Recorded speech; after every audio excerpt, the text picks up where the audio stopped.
নমস্কার বন্ধুরা, সকলকে আমার চ্যানেলে স্বাগত। আজকের ভিডিওতে পশ্চিমবঙ্গ রাজ্যের সমস্ত প্রবীণদের জন্য প্রযোজ্য বার্ধক্য ভাতা প্রকল্পের ব্যাপারে বিস্তারিত জানব। এই বার্ধক্য ভাতা প্রকল্পে কারা কারা আবেদন করতে পারেন, অর্থাৎ কারা কারা বার্ধক্য ভাতা পাওয়ার যোগ্য, কারা কারা যোগ্য নন, কোন কোন ডকুমেন্টস আপনার প্রয়োজন আবেদন করার ক্ষেত্রে, কিভাবে আবেদন করবেন, প্রতি মাসে মাসে সরকারের তরফ থেকে কত টাকা আর্থিক সহায়তা পাবেন, সকল কিছু ব্যাপারে আজকের ভিডিওতে বিস্তারিতভাবে আলোচনা করব। ভিডিওটি বার্ধক্য ভাতা সংক্রান্ত অত্যন্ত গুরুত্বপূর্ণ, তাই প্রথম থেকে শেষ পর্যন্ত অবশ্যই ধৈর্য সহকারে দেখবেন এবং ভালো লেগে থাকলে অবশ্যই একটি লাইক করবেন এবং সকলের সঙ্গে শেয়ার করবেন। আর সেই সাথে এই চ্যানেলে যদি প্রথমবার হয়ে থাকেন, এই রকমের ইনফরমেটিভ ভিডিও আরও দেখার জন্য যারা এখনও পর্যন্ত এই চ্যানেলটিকে সাবস্ক্রাইব করেননি তারা অবশ্যই চ্যানেলটিকে সাবস্ক্রাইব করে নিতে ভুলবেন না। তাহলে চলুন আমরা বিস্তারিত জেনে নিই। এই বার্ধক্য ভাতা নামটি থেকে এটি মূলত স্পষ্ট যে এই প্রকল্পটি শুধুমাত্র 60 বছর বা তার থেকে বেশি বয়সী পুরুষ বা মহিলাদের জন্যই প্রযোজ্য।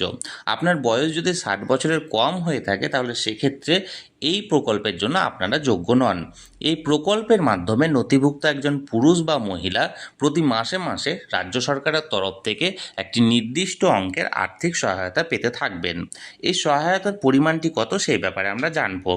আগে বিগত সরকারের আমলে এই প্রকল্প অর্থাৎ বার্ধক্য ভাতা প্রকল্পের মাধ্যমে নথিভুক্ত সকল পুরুষ বা মহিলাদের প্রতি মাসে মাসে 1000 করে টাকা দেওয়া হতো।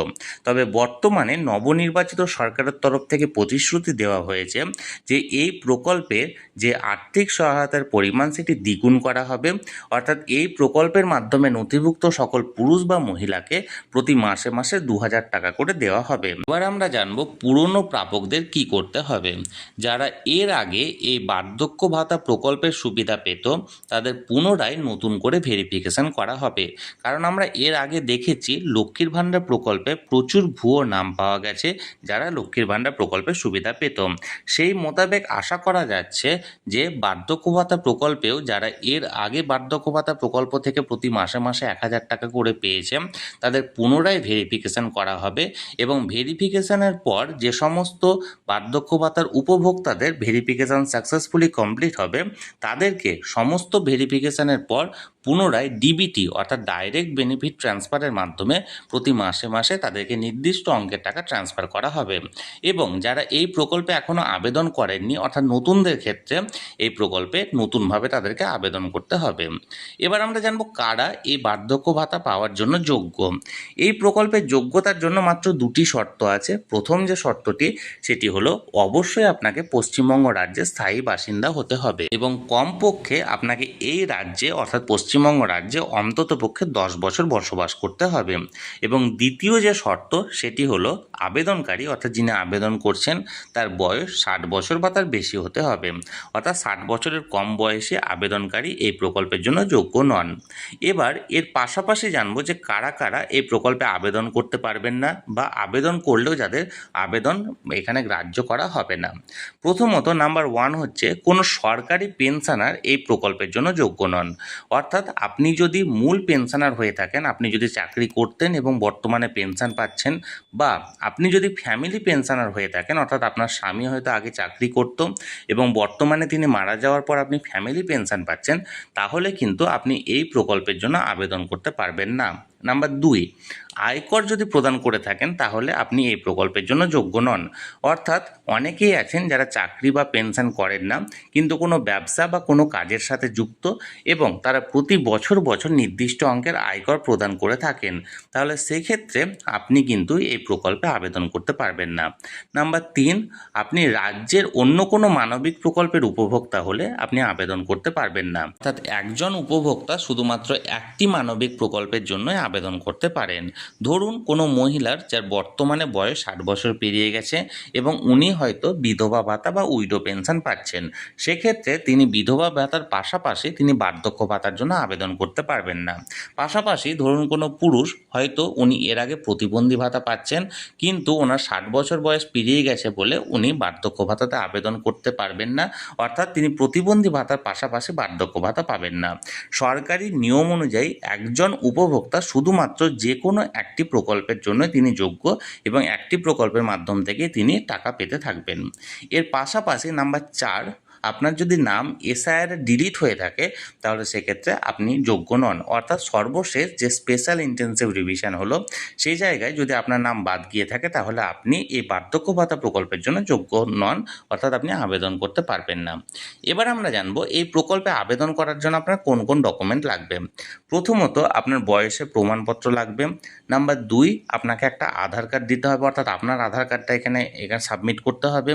নাম্বার 3, আধার কার্ডের সাথে ডিবিটি লিঙ্কড ব্যাঙ্ক অ্যাকাউন্টের ফার্স্ট পেজের জেরক্স, অর্থাৎ আপনার আধার কার্ডের সঙ্গে যে ব্যাঙ্ক অ্যাকাউন্টটাতে লিঙ্ক করা আছে অর্থাৎ ডিবিটি লিঙ্ক করা আছে সেই অ্যাকাউন্টের ফার্স্ট পেজের জেরক্স দিতে হবে। নাম্বার 4, আপনার ভোটার কার্ডটির জেরক্স দিতে হবে। 5, আপনার মোবাইল নাম্বার দিতে হবে। এবং 6, আপনার ইনকাম সার্টিফিকেট বা ইনকাম ডিক্লারেশন আপনাকে ফর্মে উল্লেখ করতে হবে। অর্থাৎ এই 6টি জিনিস আপনাকে প্রয়োজন আপনার এই প্রকল্পে আবেদন করার জন্য। এবার আমরা জানবো এই প্রকল্পে আবেদনের পদ্ধতির ব্যাপারে। বর্তমানে এই প্রকল্পে শুধুমাত্র অফলাইনের মাধ্যমে আবেদন করা যাচ্ছে, তবে অনলাইনের মাধ্যমে আগামী দিনে দরখাস্ত করানোর ব্যাপারে ভাবনা চিন্তা রয়েছে সরকারের কাছে। এবার আমরা জানবো কোথায় আবেদন করবেন। সাধারণ নিয়ম অনুযায়ী এই প্রকল্পে অর্থাৎ বার্ধক্য ভাতা প্রকল্পে আপনাকে আবেদন করতে গেলে স্থানীয় বিডিও অফিস বা এসডিও অফিস থেকে ফর্ম সংগ্রহ করে আপনাকে সে ফর্ম ফিল আপ করে নির্দিষ্ট ডকুমেন্টের সাথে সেই ফর্ম স্থানীয় বিডিও অফিস বা এসডিও অফিসে জমা দিতে হয়। তবে আগামী 15ই জুন, 16ই জুন বা 17ই জুন বিভিন্ন ব্লক ভিত্তিক ক্যাম্প করার কথা ঘোষণা করা হয়েছে বর্তমান রাজ্য সরকারের তরফ থেকে। অর্থাৎ আগামী এই 3 দিন 15, 16 এবং 17 এই 3 দিন আপনি আপনার স্থানীয় এলাকার যে ব্লক ভিত্তিক যে ক্যাম্প আছে সেই ক্যাম্পে যোগাযোগ করতে পারেন এবং সেখানে গিয়ে আপনি ফর্ম কালেক্ট করে আপনার সমস্ত ডকুমেন্ট সেই ফর্মের সাথে গেঁথে এবং ফর্মটিকে পূরণ করে আপনি আপনার ফর্মটি জমা দিতে পারেন এবং সমস্ত ফর্ম ভেরিফিকেশান করার পর আপনার এই বার্ধক্য ভাতা গ্র্যান্ট করা হবে। প্রথমত আপনার ফর্মটি জমা পড়বে, জমা করার পর স্থানীয় ব্লক ভিত্তিক ভেরিফিকেশান করা হবে। ব্লক ভিত্তিক ভেরিফিকেশানে যদি আপনি সফল হন তাহলে সেটি ডিস্ট্রিক্ট ম্যাজিস্ট্রেট অর্থাৎ ডিএম লেভেলে যাবে এবং ডিএম লেভেলে যাওয়ার পর আপনাকে ফাইনাল ভেরিফিকেশান করা হবে। এবার আমরা জানবো আপনি এই বার্ধক্য ভাতাতে দরখাস্ত করার পর আপনার বার্ধক্য ভাতার আবেদনটি গ্রহণ করা হয়েছে না রিজেক্ট করা হলো না পেন্ডিং আছে সেটি আপনি কিভাবে জানবেন। এটি জানার জন্য আপনাকে অনলাইনে সার্চ করতে হবে। চলুন আমরা এখানে দেখিয়ে দিচ্ছি যে কিভাবে আপনি অনলাইনে সার্চ করবেন। প্রথমত আপনি গুগল ক্রোমে আসবেন। গুগল ক্রোমে এসে আপনি এখানে সার্চ বারে টাইপ করবেন জয় বাংলা পোর্টাল। জয় বাংলা পোর্টালের পর দেখুন ফার্স্ট অপশানে জয় বাংলা পোর্টাল স্ট্যাটাস চেক আছে, সেখানে ক্লিক করবেন। যেটা ফার্স্ট অপশান দেখুন জয় বাংলা, এখানে অশোক স্তম্ভ ছাপ আছে ট্র্যাক অ্যাপ্লিকেশন স্ট্যাটাস। এই ট্র্যাক অ্যাপ্লিকেশন স্ট্যাটাসে আপনি ক্লিক করবেন। ক্লিক করার পর এখানে একটি আপনার পেজ খুলে যাবে পশ্চিমবঙ্গ সরকার অর্থাৎ গভর্নমেন্ট অফ ওয়েস্ট বেঙ্গলের তরফ থেকে। এটি আগের সরকারের আমল থেকে এই জয় বাংলা পোর্টালটি চালু আছে, বর্তমান সরকারের আমলেও কিন্তু এই পোর্টালটার এখনও পর্যন্ত কোনো চেঞ্জ কিছু করা হয়নি। এখানে আপনি বিভিন্ন দেখুন স্কিম আছে, স্কিমের জায়গায় আপনি টিক মেরে আপনি আপনার বিভিন্ন যে অপশানগুলি আছে সেই অপশানগুলির মাধ্যমে এখানেই করতে পারেন। দেখুন এখানে টিক মারলাম, টিক মারার পর বিভিন্ন এখানে অপশান এলো। এর মধ্যে শেষের দিকে দেখুন এখানটায় এলপিবি পেনশনার আছে, old age pensioner for farmer অর্থাৎ কৃষকদের জন্য, old age pension for fisherman অর্থাৎ মৎস্যজীবীদের জন্য, এবং শেষের দিকে দ্বিতীয় নাম্বারে দেখুন WCD ওল্ড এজ পেনশন আছে, সেইটা হচ্ছে আপনার ক্ষেত্রে প্রযোজ্য। অর্থাৎ শেষের দিকে যে 2 নাম্বার সেটা আপনি এখানে ক্লিক করলেন WCD old age pension. Click করার পর কিভাবে আপনি সার্চ করবেন সেটা আপনাকে এখানে টাইপ করতে হবে। এখানে আপনি 3টে অপশানের মাধ্যমে সার্চ করতে পারেন, বেনিফিশিয়ারি আইডি দিয়ে, মোবাইল নাম্বার দিয়ে এবং আধার নাম্বার দিয়ে। যার মধ্যে বেনিফিশিয়ারি আইডি আপনি এখন পাবেন না, মোবাইল নাম্বার বা আধার নাম্বার দিয়ে সার্চ করতে পারেন।